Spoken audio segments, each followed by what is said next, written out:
Setiap hari, hampir 20% minyak dunia melewati sebuah jalur sempit di antara Iran dan Oman. Jalur ini dikenal sebagai Selat Hormuz.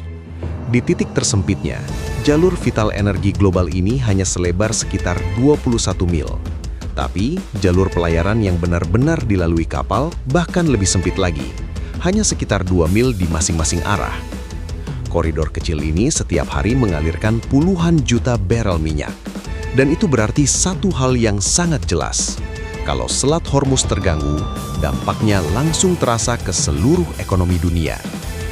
Belakangan ini, ketegangan di kawasan tersebut kembali mengingatkan betapa rapuhnya jalur ini. Kapal perang terus berpatroli, biaya asuransi tanker melonjak, dan perusahaan pelayaran mulai diam-diam menyiapkan rencana cadangan. Dalam beberapa tahun terakhir, wilayah ini sudah beberapa kali menjadi lokasi penyitaan kapal tanker, kerusakan kapal, hingga konfrontasi militer secara langsung. Ini adalah salah satu titik di dunia di mana satu kesalahan kecil saja bisa memicu konflik yang jauh lebih besar. Selat ini memang tidak ditutup, tapi hanya dengan kemungkinan terganggu saja, pasar energi global sudah langsung bereaksi. Dan efeknya tidak berhenti di sana. Dampaknya akan terasa kemana-mana. Harga bahan bakar naik, biaya logistik meningkat, dan harga barang ikut terdorong naik, dari New York sampai Tokyo. Di titik ini, muncul satu pertanyaan menarik. Bagaimana kalau kapal tidak perlu lagi melewati Selat Hormuz? Selama bertahun-tahun, insinyur dan strategi memikirkan satu ide besar. Sebuah kanal raksasa yang memotong pegunungan di semenanjung Musandam, Oman, sehingga kapal bisa langsung menuju laut tanpa harus melewati selat tersebut. Di atas kertas, ide ini terdengar seperti solusi sempurna, tapi kenyataannya tidak sesederhana itu. Untuk memahami ide ini, kita perlu melihat kondisi geografisnya. Teluk Persia adalah rumah bagi beberapa produsen minyak terbesar di dunia: Arab Saudi, Irak, Kuwait, Qatar, dan Uni Emirat Arab. Hampir semua kapal tanker dari negara-negara ini harus melewati satu pintu keluar yang sama, Selat Hormuz. Sekitar 20 juta barel minyak melewati jalur ini setiap hari. Itu setara dengan sekitar 1/5 konsumsi minyak dunia. Sangat sedikit jalur di dunia yang memiliki peran sebesar ini. Beberapa negara memang sudah mencoba mengurangi ketergantungan tersebut. Arab Saudi membangun jalur pipa menuju Laut Merah. Uni Emirat Arab juga membuat pipa langsung ke pelabuhan Fujairah di luar Selat Hormuz. Tapi kapasitasnya masih belum cukup untuk menggantikan jalur laut sepenuhnya. Artinya, dunia tetap bergantung pada jalur sempit ini. Dan ketergantungan seperti ini selalu membawa risiko. Kalau kita lihat peta, di ujung utara Oman ada wilayah bernama Semenanjung Musandam. Wilayah ini menjorok ke Selat Hormuz seperti benteng alami. Menariknya, di beberapa titik, jarak antara Teluk Persia dan Teluk Oman sebenarnya tidak terlalu jauh, hanya puluhan mil saja. Dari situ muncul ide sederhana. Kenapa tidak membuat kanal langsung menembus daratan ini? Dengan begitu, kapal dari Teluk Persia bisa langsung menuju laut lepas tanpa harus melewati selat tersebut. Di atas peta, ide ini terlihat sangat masuk akal. Tapi ketika melihat kondisi aslinya, ceritanya langsung berubah. Musandam bukan wilayah datar. Ini adalah bagian dari Pegunungan Hajar, salah satu wilayah paling terjal di Timur Tengah. Tebing-tebing batu kapur menjulang tinggi dari garis pantai. Bahkan beberapa puncaknya mencapai lebih dari 2000 meter di atas permukaan laut.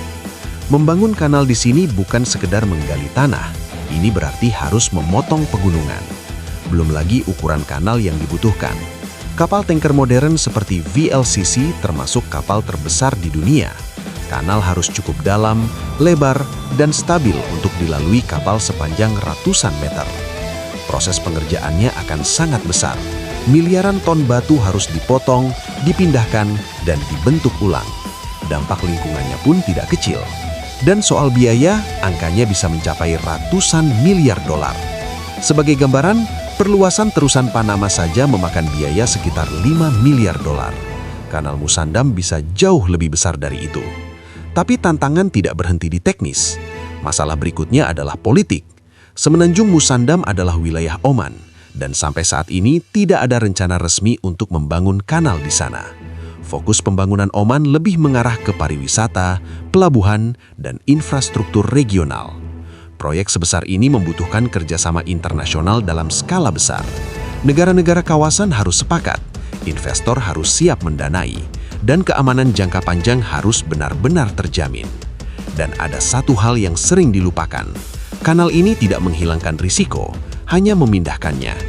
Jika sebelumnya dunia bergantung pada Selat Hormuz, maka nanti akan bergantung pada satu jalur buatan. Dan seperti jalur lainnya, tetap bisa terganggu kapan saja. Kapal kandas, serangan, atau bahkan bencana alam bisa langsung menghentikan aliran tersebut. Artinya, dunia hanya menukar satu titik rawan dengan titik rawan yang lain. Lalu kenapa ide ini terus dibahas? Karena ini menunjukkan satu hal penting. Perdagangan global sangat bergantung pada geografi. Ada beberapa jalur sempit di dunia yang diam-diam menjadi tulang punggung ekonomi global. Dan Selat Hormuz adalah salah satu yang paling penting sekaligus yang paling rentan. Kanal Musandam mencerminkan ambisi manusia untuk mengubah kondisi alam, untuk menghilangkan hambatan yang selama ini mengontrol aliran energi dunia. Tapi kenyataannya alam tidak mudah diubah, dan faktor politik seringkali jauh lebih rumit. Untuk saat ini, Selat Hormuz tetap seperti apa adanya, salah satu jalur energi paling penting di dunia, sekaligus yang paling rentan. Dan selama dunia masih bergantung padanya, ide tentang kanal alternatif akan terus muncul. Bukan hanya sebagai solusi, tapi juga sebagai pengingat bahwa sistem perdagangan global yang kita andalkan sebenarnya jauh lebih rapuh dari yang terlihat.